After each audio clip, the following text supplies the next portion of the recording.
அனைத்து உயிர்களுக்கும் இனிய வணக்கம் நண்பர்களே. இப்போ நம்ம எங்கே இருக்கோம் அப்படின்னு பார்த்தீங்கன்னா, ஒரு அருமையான இடத்துல இருக்க நண்பர்களே. இந்த அருமையான இடத்துலையே ஒரு அழகான சிறப்பான ஒரு சிறிய கோவில் இருக்குது. அது என்ன கோயில், அந்த கோயில் எப்படி அழகாக இருக்குது அப்படிங்கிறது தான் இந்த காணொளி தொகுப்பில் நான் உங்கள்கிட்ட காட்ட போகிறேன். அதுக்கு முன்னாடி இந்த அழகான நெல் பயிரை நீங்கள் ரசிங்க. அப்பா,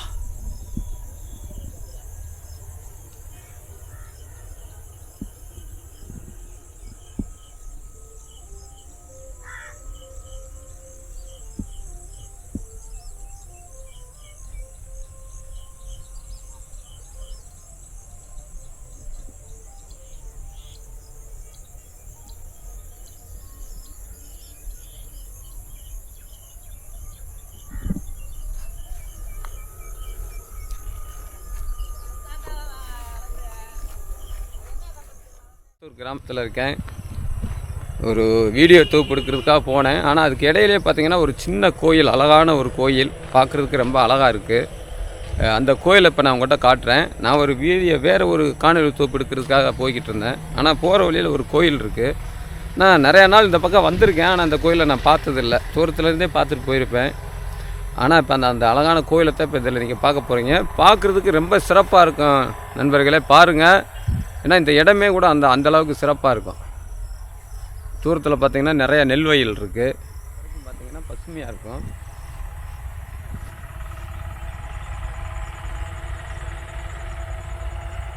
பச்சை சேலையை விரித்தது மாதிரி இருக்க பாருங்கள் நண்பர்களே. தூரத்தில் தெரிகிறதா மேற்கு தொடர்ச்சி மலைப்பகுதி. இது ஆத்தூருக்கு பக்கத்தில் நம்ம இருக்கோம். மேற்கு தொடர்ச்சி மலைக்கு அடிவாரத்தில் தான் இருக்குதுன்னு கூட சொல்லலாம். வாங்க அந்த கோயிலை பார்ப்போம். அது என்ன கோயில் அப்படின்னு நம்ம தெரிஞ்சுக்கலாம். ரொம்ப அழகாக இருக்குது. மரங்கள் உயரம் கம்மியாக இருந்தால் கூட அவ்வளோ அழகாக இருக்குது இந்த இடத்துல. வாங்க நண்பர்களே, அப்படியே நம்ம உள்ளே போய் பார்க்கலாம்.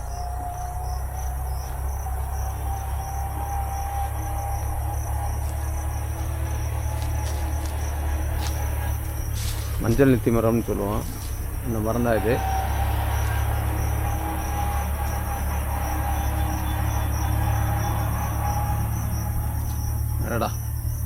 பெரிய குடை மாதிரி பார்த்திங்கன்னா மேலே பாருங்கள், மரங்கள் அப்படியே 4 பக்கத்துலேயும் பார்த்திங்கன்னா குடை மாதிரி சூழ்ந்து இருக்கிறத பார்க்கலாம் நீங்கள். வாங்க, இப்போ என்னென்ன சிற்பங்கள்லாம் கூட இங்கே இருக்குது.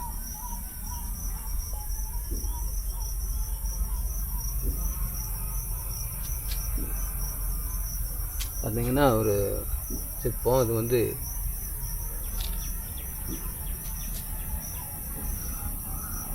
இது யானை. இது பார்த்திங்கன்னா நந்தி சிற்பம். வாங்க உள்ளே போகலாம்.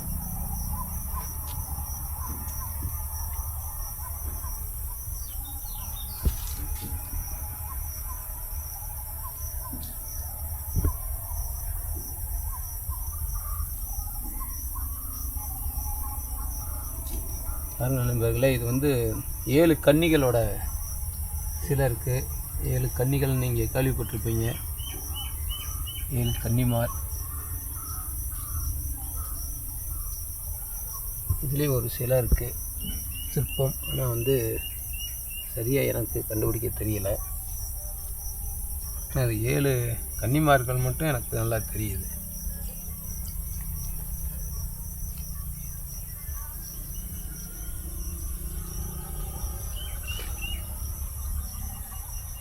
இன்னும் ஒரு 3 தெய்வங்கள் இருக்கிற மாதிரி இருக்குது. இது ஒரு ஆண் தெய்வம் மாதிரி இருக்குது.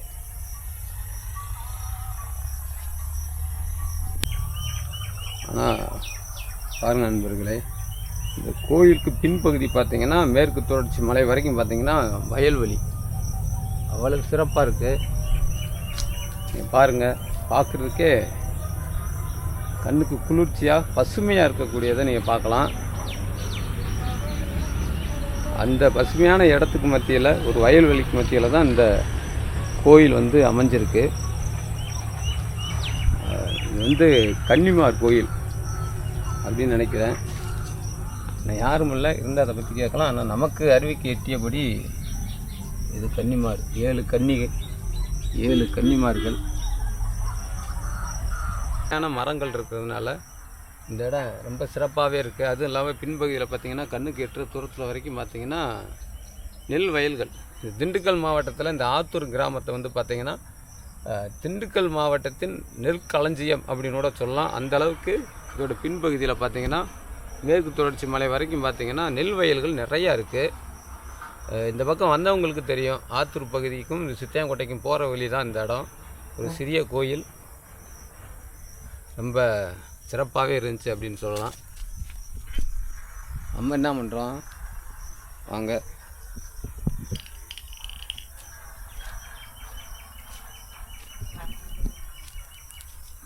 பார்த்தீங்களா நண்பர்களே, கோயில் உங்களுக்கு ரொம்ப பிடிச்சிருக்குன்னு நினைக்கிறேன்.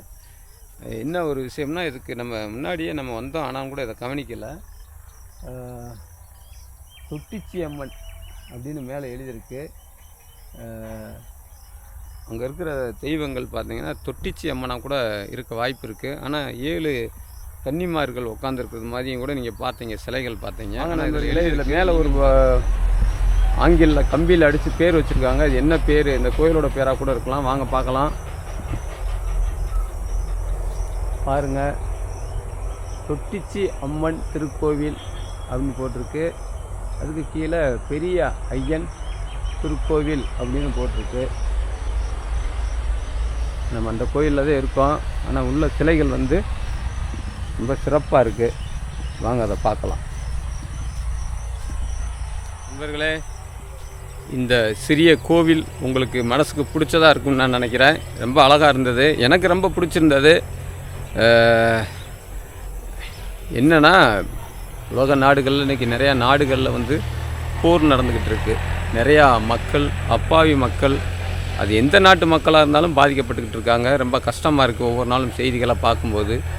அந்த நாடுகள் அமைதியாகவும் மக்கள் நிம்மதியாகவும் வாழ்கிறதுக்கு நம்ம வேண்டிக்குவோம். அது மாதிரி இப்போ நம்ம இந்த கோயிலுக்கு வந்தேன். நம்ம கிராமத்து சிறு தெய்வங்கள் அப்படின்னு சொல்லுவாங்க. இந்த கோயில்லையும் தொட்டிச்சி அம்மன், இந்த கோயிலையும் கூட உலக அமைதிக்காக நம்ம வந்து வேண்டிக்குவோம். நான் வேண்டிக்கிட்டேன், மக்கள் இந்த பூமியில் வாழக்கூடிய அனைத்து உயிர்களும் நிம்மதியாக சந்தோஷமாக வாழணும் அப்படின்னு நம்ம வேண்டியிருக்கோம். போர் நிறுத்தங்கள், போர் எங்கெங்கே நடக்குதோ அந்த நாடுகள்லாம், உலக நாடுகளில் போர் நடக்கக்கூடிய பகுதிகளெலாம் ரொம்ப அமைதியாக இருக்கணும். போர் வந்து முடிவுக்கு வரணும், மக்கள் சந்தோஷமாக மகிழ்ச்சியாக வாழணும் இந்த பூமியில் அப்படின்னு இந்த கோயிலில் வேண்டிக்கிட்டு இப்போதைக்கு இந்த வீடியோ தொகுப்புலேருந்து உங்கள்கிட்ட விடைபெறேன். மீண்டும் ஒரு காணொளி தொகுப்பில் உங்களை சந்திக்கிறேன் நண்பர்களே. தொடர்ந்து தமிழ் வில்லேஜ் டிவியோடு இணைந்தே இருங்க. சப்ஸ்கிரைப் பண்ணாத நண்பர்கள் சப்ஸ்கிரைப் பண்ணுங்கள், ஷேர் பண்ணுங்கள், நிறையா நண்பர்களுக்கு கமெண்ட் பண்ணுங்கள். மீண்டும் சந்திப்போம்.